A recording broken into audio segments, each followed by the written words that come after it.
On this episode, we continue to talk to Kelsy Luengen, a security influencer here at SEEK. We talk about why hackers hack, new and upcoming AI vulnerabilities, including the dark side of people using your likeness, and we talk about real-world examples of social engineering hacks, such as how a casino got shut down.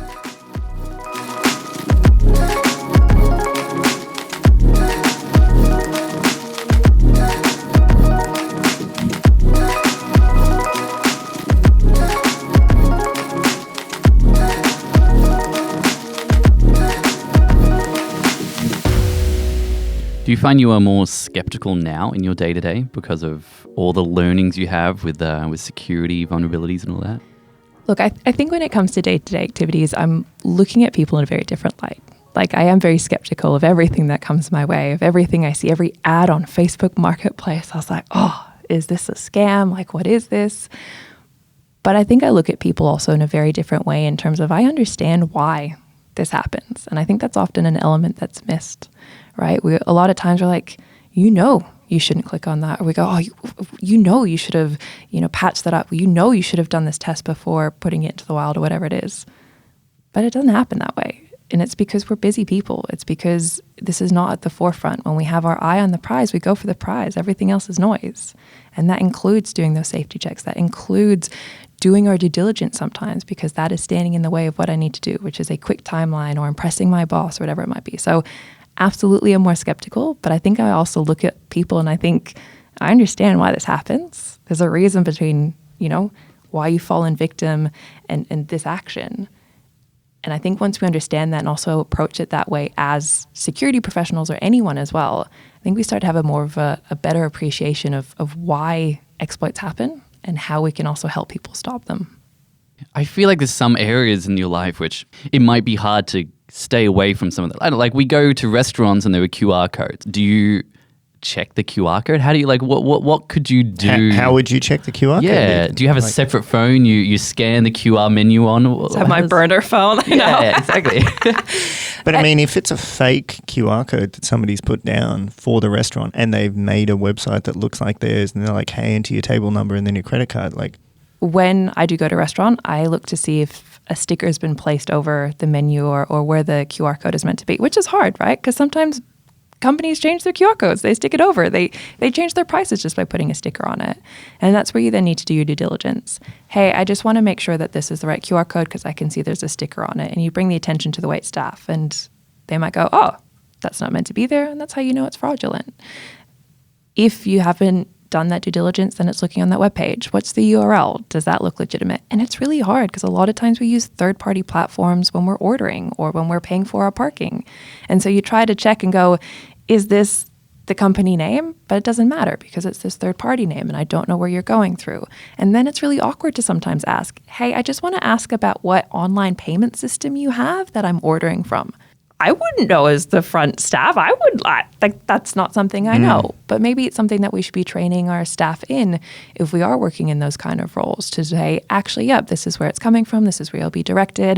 And if you do see something fishy, just let us know. But we don't because we don't have the time because it's probably not a great business move for you to spend hours and hours on training your staff members to be vigilant of that.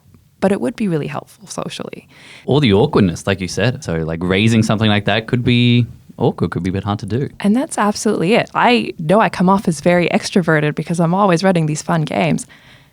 I would much rather sit in my little corner with a book and not talk to anyone, but it does get really hard. And I think we also, when we think of crime prevention, we need to think about how people do respond in different ways. Like we have a very neurologically diverse workforce, not just at SEEK, but everywhere around the world. We have people who respond very differently.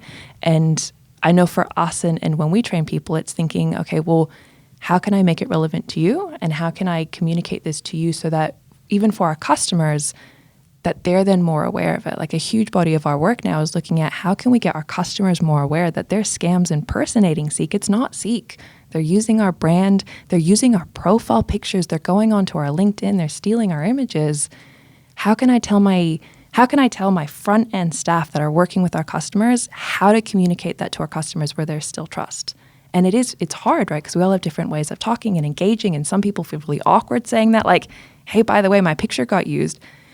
you had no control over that, but there's still shame in that, right? You feel dumb, you feel stupid, you feel in some way like, oh, I shouldn't have had my picture online. No, absolutely you should. Promote yourself, be on LinkedIn. But it is really hard sometimes to get people to speak about it and to be comfortable speaking about it. And that's just one of the challenges that we face every day here in security. You said shame. That links back to something I've heard before where people who do get scammed and then the shame of being caught in some sort of malicious activity, you then don't report it, and therefore our reporting rates don't really match up to, what we think they are. Yeah, we have a huge dark figure of crime, and that's with every crime as well. I think one of the best reported crimes are when your car's been stolen or broken into because it's an insurance claim, right? But we do underreport things, and especially when it's a loss of money, and especially when it's something like a romance scam. People don't want to talk about it. You don't want to be the one that happened to engage with a scammer and fall for their tactics. It's the same with employment scams, right?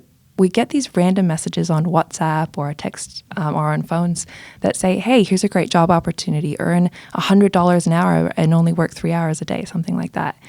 We don't want to admit that we were the ones that hoped enough that that was a real opportunity to fall for and engage with it, and all of a sudden send a $200 deposit to get access to our account for this employment opportunity, right? Or it might even be desperate enough, Yeah. Or, you have a disability and they said that you can work from home. Fantastic. You're an international student and you think this is a great opportunity to work around your study and you don't have to have English as a primary language. Fantastic. We are so shamed. And I think it's the same as at work. When we make a mistake at work, a lot of times we cover it up. But that's the problem. A lot of people feel dumb. A lot of juniors in their job feel like they can't admit it. We know that's a lot of cultural differences where in specific cultures, if you admit that you've made a problem, you feel that shame tenfold, right? And so we don't admit it. And there's a lot of problems in that. One, we then don't know the extent of that crime or that scam. And so if we don't know the extent of it, we don't know how many resources to put into it. But the other problem then is, as well as if you've done something in your job and you're trying to cover it up and hide it, what's down the line going to be the impact? How many more people are you going to impact? And so for us, I always say, I don't care what you've done. Just come to me. Just come and tell me. I would much rather know that this has happened. And I know you'll feel silly. I'm not going to shame you for it. I'm not going to be like, what an idiot. You did, you screwed up. You've done this. No. I'm going to be like, great, how can we fix this? What can we do to fix this? How can we prepare people for the impacts down the line? And that's for cybercrime, that's for physical crime, whatever it might be. Just reach out. And that's, I think, one of the best things is when you see people actually proactively engaging, even when nothing's wrong. They're like, Kelsey, I clicked on this link and I think it might be phishing. And I'm like, okay, cool, let's see. And it sometimes also happens to be a legitimate link. And you're like, actually, no, you're totally fine. Thanks for reaching out. Great. I think happened. I had one like that, actually. I didn't click on the link. I just forwarded it to security for context there. I've definitely fallen for test ones in the past at other companies, not at SEEK. What a dummy. I know, total dummy. No, I was so mad about one. I'll get to it later maybe. But I remember getting one and it was to do with some conference or something. And I was just like, how'd they get my name for this? And so I forwarded it to security and they go back to me and they're like, no, it's just spam.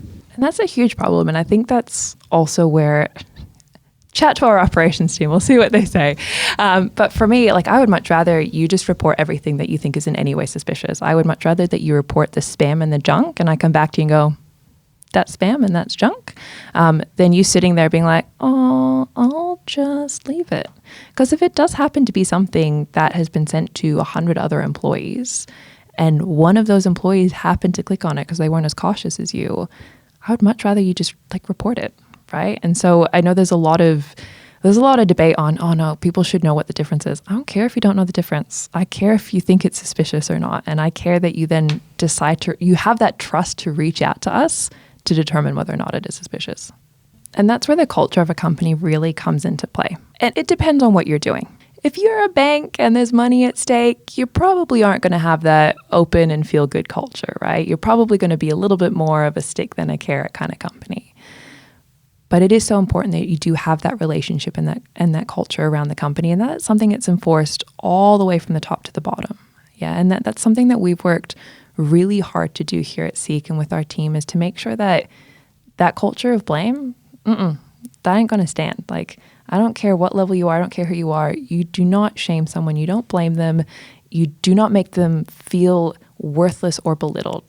That ain't going to happen here. Like, you've come, you've admitted it, we've helped you out, we've done our best for it. That's a learning opportunity. That's why we send phishing simulations. It's a learning opportunity. I'm not there to shame you if you click on it, because you know what? You've clicked on it. You ain't going to click on it again in the future, right? If it is a really hard one, you will then start looking at the domain address. You have learned from it.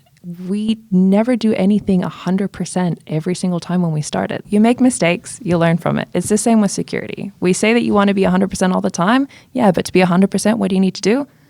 Learn from your mistakes. And you make the mistakes now in the training exercises so you don't make a mistake when it could actually cost, your own security and stuff, right? Absolutely. And that's also why we have other guardrails in place, right? You're never just going to go, you know what I think would be a great product feature? This. And then the next day you launch it, right? You always have things where you sit on you let someone QA it, review it. Sometimes you do that beta testing before it gets launched, right? There are guardrails in place so that if you do make a mistake, it gets caught. And that's the important thing, is because we know there's going to be mistakes. If we thought everyone was perfect 100% of the time, you wouldn't have that in place. You wouldn't have all these testing. You wouldn't have this QA. But we do, because you make mistakes. And it's important to learn from them, acknowledge them, and go through that process again and again.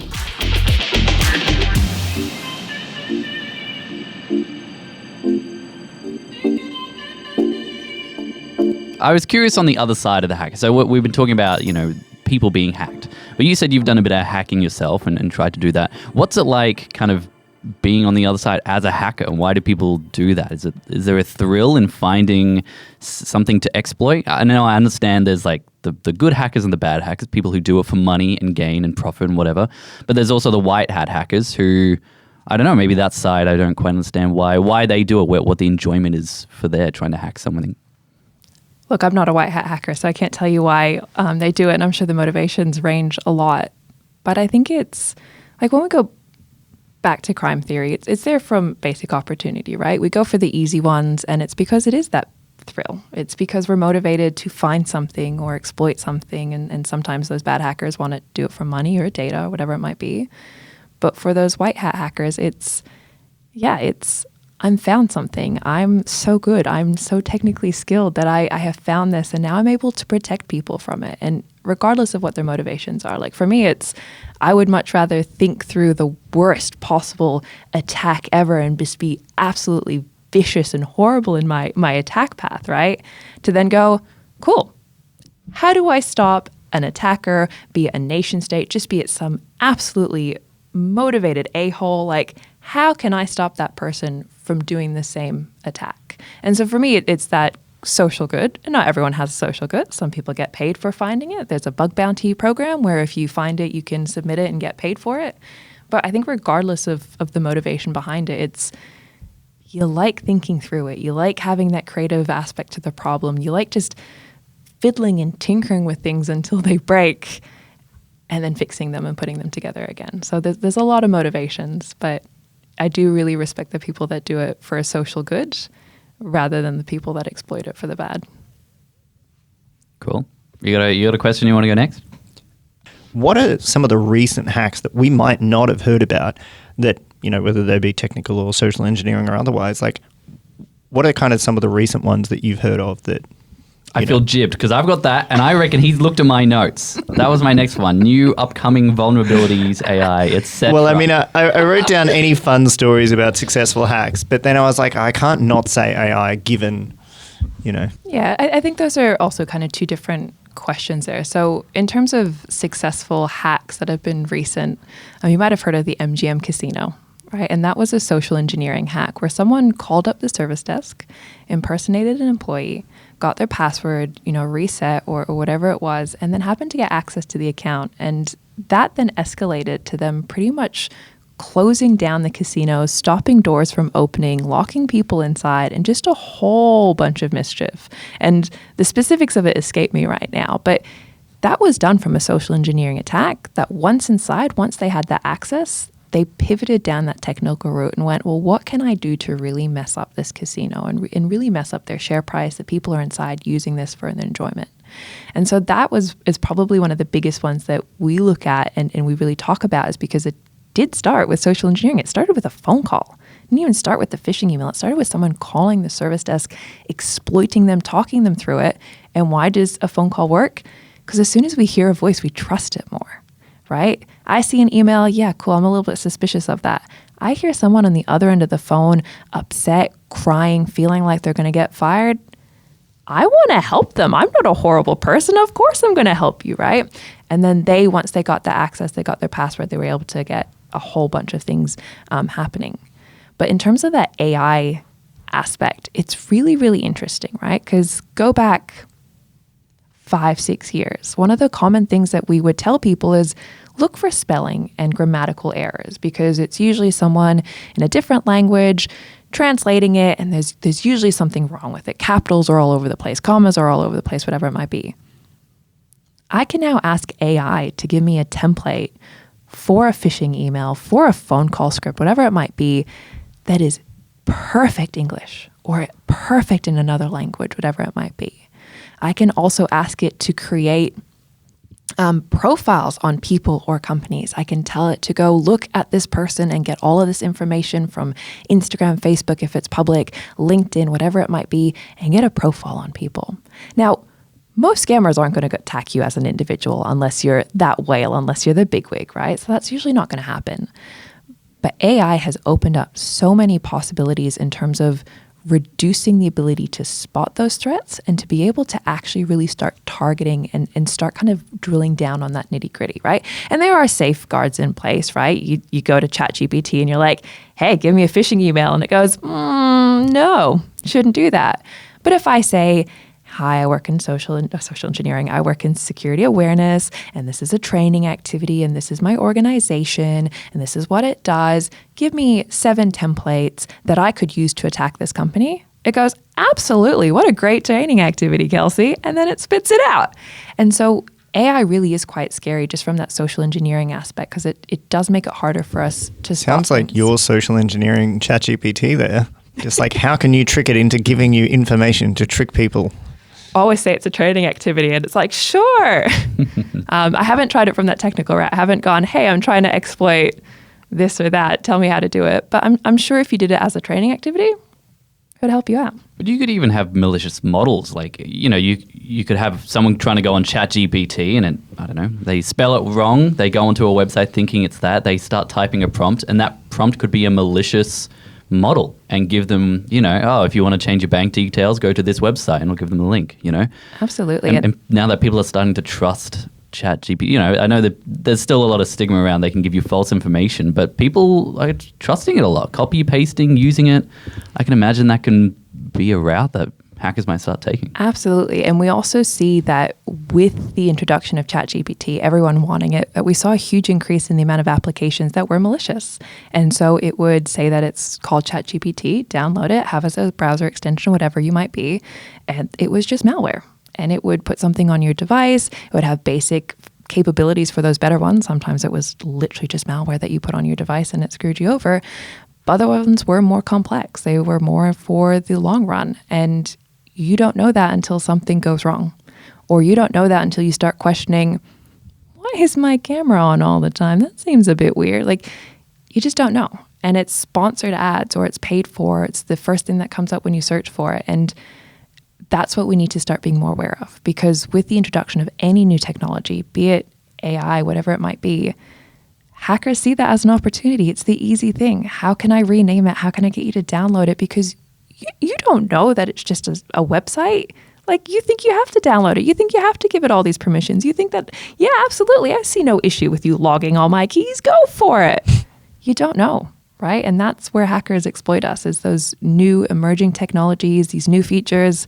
Yeah, you'll love this. Just download it a little bit. Let me get all the access to your data. Let me take you to a link. How about I make you pay for it before you download my malware? Wouldn't that be fun, right? And all of a sudden, not only have you lost your credit card details, all of a sudden your laptop's gone and your personal data on that too.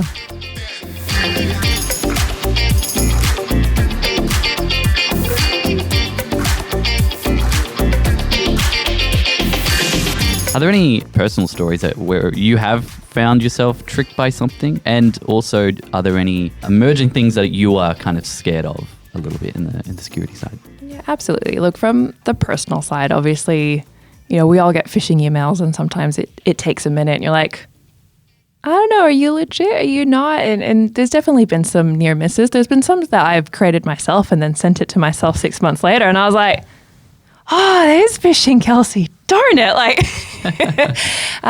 So there's definitely been some near misses. And I think also just from kind of those personal stories, thankfully nothing bad happened, but you also just see fake profiles on dating sites, right? Like when you're single and you're swiping left and right and things pop up and there's definitely people that try to exploit you or get you to send photos. And I think in terms of what I'm worried about is I'm really worried, and this is going to take a very serious turn, so I apologize now, but I think I'm really worried about our use of social media and our kids using social media and these exploitative capabilities of people on sites that then leads to really bad outcomes, right? Like there are scripts that you can purchase, on the dark web that you can get AI to create for you to exploit people into sending you naked photos, into sending you videos, into getting kids to send you that. And like that to me is just absolutely abhorrent.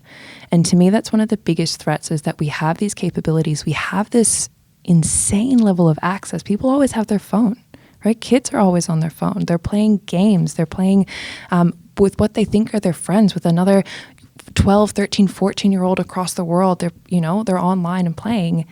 And all of a sudden, you've got people that have really insane capabilities in how to manipulate them into doing awful things. And to me, that's the really, really scary thing. Like for me, I'm an adult. I can pick it up. I can see when you've got potentially a fake profile. Great. I feel like an idiot, but whatever, I'll get on with my day. But our kids sometimes don't know, and they're so trusting. And to me, that is the scariest thing possible with a lot of this technology, the access to technology and the access to generative AI. Yeah, what scares me is like people being able to mimic other people in these scams. You've got what, people mimicking voices? Yep. Faces as well. Yeah, that's right. Yeah, we've got deepfakes. It's a really big emerging scam where we get voice samples of people. And right, during COVID, what did we all want to do? We all wanted a podcast. We all put ourselves online. We all did videos. We did all these silly things. Like our faces and our voices are readily available. And you only need a small sample of that to be able to then fake a phone call. And we've seen this quite a lot where someone's like, hey, your son, your daughter is in jail, whatever it might be, pay us $1,000. And they put them on the phone, which is just their fake voice. Or we see people going onto Zoom meetings using deepfakes, and it's an executive member or it's their boss, and it's telling them to authorize payments. That's scary because, earlier versions, you could kind of tell, like the image, the way it moves, that's a bit funny. But it's getting really, really good. The voice cloning is getting really, really good. Funnily enough, apparently the Australian accent is the hardest one to replicate. And it's probably about another year away from getting it perfect. But a lot of accents and voices are, they're getting that deep fake. They're getting used in scams, and they're using to emotionally manipulate people into sending money, into sending whatever it might be to help their sons, their daughters, their husbands, wives, grandparents, that kind of thing. And it's scary. And in that working capacity, getting them to send large amounts of money or getting them to send code bases or getting them to grant access because, hey, I just had a Zoom call. Of course that's you. And of course Zoom is a normal part of us, or Teams or whatever it might be, because that's how we work now, because that's how we work now after COVID. I don't know how we're going to get any more guests on after that. They could just rip your voice from the podcast and fake you. I guess Ian Narev's not coming on anytime soon then. Yeah. And look, right, there's ways that you can mitigate it. Obviously, as a security professional, if I'm like... Be Australian, I think is one of them. Yeah. My accent isn't there yet. So Kiwis, they're at risk still? That one's easy to mimic? That's a great question. I'm not sure. Because I would have thought Kiwi would have been potentially up there because they, I don't know. Oh, yeah. With the Australian stuff, maybe that just... Ian Narev definitely not coming on. No, that wasn't meant to be Kiwi. I mean, because Australians, like, we say oh, yeah, and, like, weird stuff, too. Like, it was meant to be a dumb Australian thing. I can't do a Kiwi accent. I'm not going to try. What were you saying, Kelsey?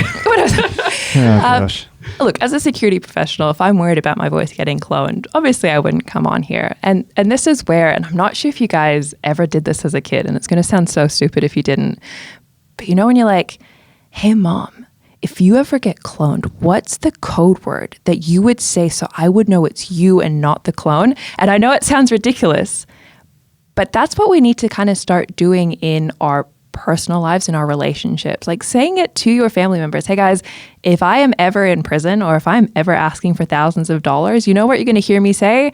It's this random password that's nothing to do with my date of birth because that's publicly available. It's nothing to do with my marital status. It's nothing to do with something that you could find. It is something so quirky and so just out of the blue that only you guys would know it.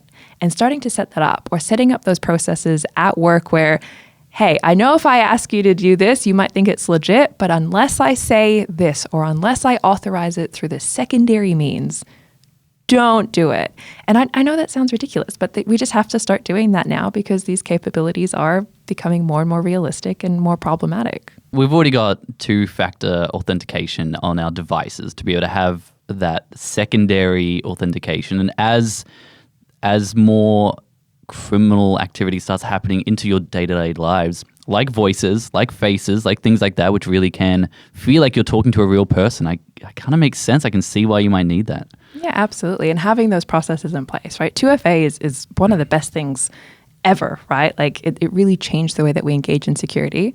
But now what are people doing? They're starting to do SIM swapping. So your mobile phones aren't safe. This is why we're moving to those application-based pushes for us. What's SIM swapping? So SIM swapping, very simplistically, is when, so you know how you put your phone number in and then it sends you that text message, right? SIM swapping is the idea that someone will clone your SIM, take your phone number, so that when they get that MFA push to the phone as a text message, that the hacker now has that text message. As in, like, you both get the text message? Or so depending on what you do, it usually cuts off the service for one person. That's how you can tell that you've been SIM swapped. But I have heard cases where it is still going to just one phone of the two, but the other phone is still active. And so basically they're redirecting this to their phone, which is now your phone number, and they take your password. And a lot of times that's for banking. And so we've seen a lot of SIM swapping activities, wow, I say that 10 times fast, for just financial crime. And that's a really, really scary thing. And that's why we also do need to keep up. So I think 2FA is amazing. But we just not need to SMS-based 2FA by the sound of it. Not SMS-based 2FA. It's moving on to applications. And it's just how we constantly develop, right? There's, like I said, we put something into the wild, we have a program, we have a feature, people are going to try to exploit it. They're going to, the normal kind of everyday one, they'll see if there's anything easy to hack. If nothing, they'll move on to the next thing. But those people that are motivated and just want to have that thrill and see what they can do, they're going to attack it. They're going to see what can happen. They're going to figure out ways. And then for us, we just need to, in security, we need to adapt, overcome, do something else. And then I think for everyone else, it's staying up to date with those trends. I'm not expecting everyone to know, oh, SIM swapping now is happening. Oh, I shouldn't do SMS. Like, no, absolutely not. But it's trying to listen and have those conversations. And if you do know something, share it, right? Hey, did you guys know that we should have applications for MFA rather than having it on a phone number? Oh, that's so cool, Kelsey. Let me get the applications, right? Let me start pushing companies to have that more. So yeah, it's just staying up to date and really being aware of how it can be exploited. Sounds like the Australian government needs that that update. I'm pretty confident MyGov uses SMS authentication for that, which is, flawed. They do, right? And I think it's also one of those fine balances of how quickly can you respond? Because I'm not a technical person, but I'd imagine changing your entire processes of the government would take a long time. So how quickly can you do it? But also what's the risk there? Like how many people are getting impacted and is that really worth doing it now, like quickly pushing it through, or can we have that time to develop it properly, migrate correctly, and then roll it out? And it's always a fine balance, right? It's the same with when we saw a lot of US based companies not putting a chip in their credit cards because for them, the cost to transition to that technology, that contactless, just, you hit your card and off you go, that was actually more expensive than the credit card fraud that they had to pay out by traditional means. And so for them, it just wasn't worth the expense because, hey, it's cheaper for me to keep paying fraud. But I think it's one of those things where you can see that business decision, right? Like, ethically, I'm against it. Stop funding cybercrime. Let's stop giving more money to cyber criminals because then they get better at what they do. But from a business decision, you can absolutely see it. And that's where it's hard. Then you do need to start pulling on those heartstrings, those social, moral, ethical considerations of, actually, no, we're all in this together. Maybe we should all work together to try to reduce the amount of money that cybercrime gets, how profitable it is. Because as soon as the money goes away, what do people stop doing? Cybercrime. They move on to another means. Very cool. Thank you very much. That was amazing. I have so many more questions. So once your confirmation, is it the confirmation Yeah, of you the promised to doctorate? come back. I promise to come back. So once I do my oral defense, I have to rebut my reviewers. Once I get that, hopefully I'll be Dr. Kelsey and I'll come on back. Amazing. Dr. Kelsy Luengen? Luengen. It was close. So close. Oh, I got the first one right. I got that one wrong. Yeah. Thank you for sharing all your security, social engineering tips, practices, stories. We've been wanting to get a security person on here for a long time, and very, very amazing. All right. We'll see you next time. Goodbye. Thanks so much. Bye.